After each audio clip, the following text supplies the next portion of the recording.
Kon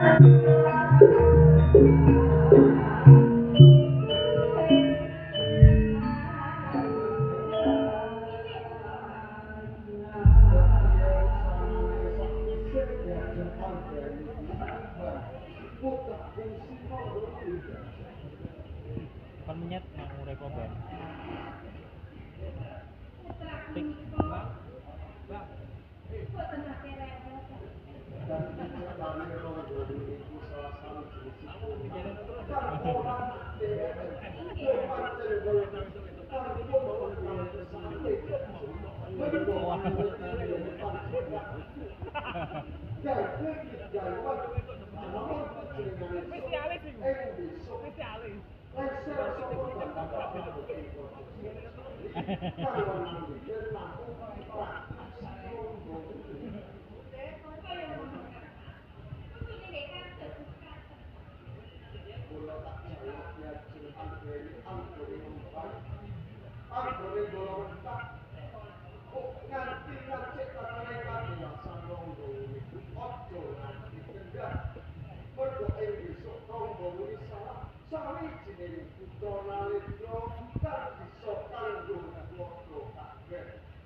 Prabu Anusapati.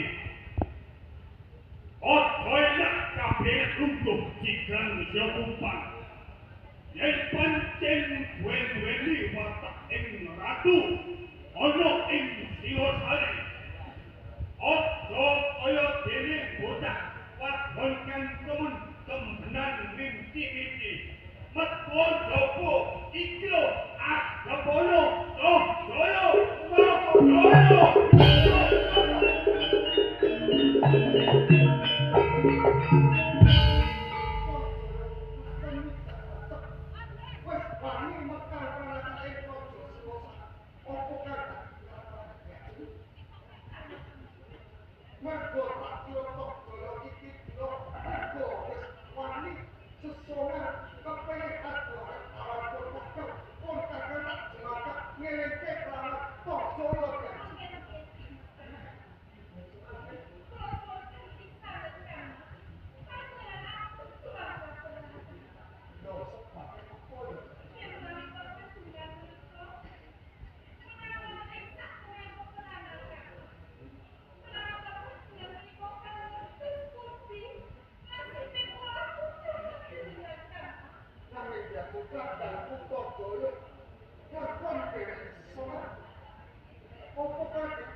kacung pos potak jemput mimpi kan arep ngecek gagak ayo mulai dari jam 2 nanti tak betul lah mimpi pos potak kan bakal makon orang yang jaga itu budaya foto dengan mimpi kemudian tak betul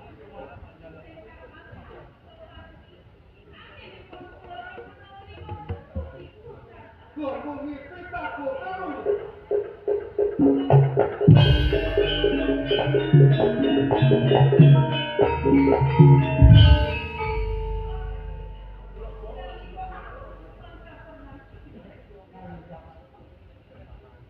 Sokot tumindak itu boyo karena aku wajib makan.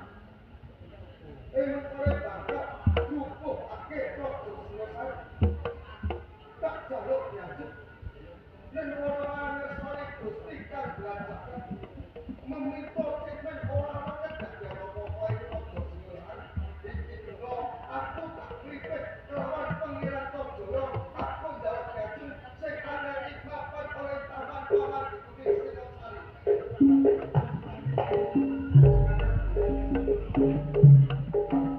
aku jalan pamit gajung Tojoyo tadi Tojoyo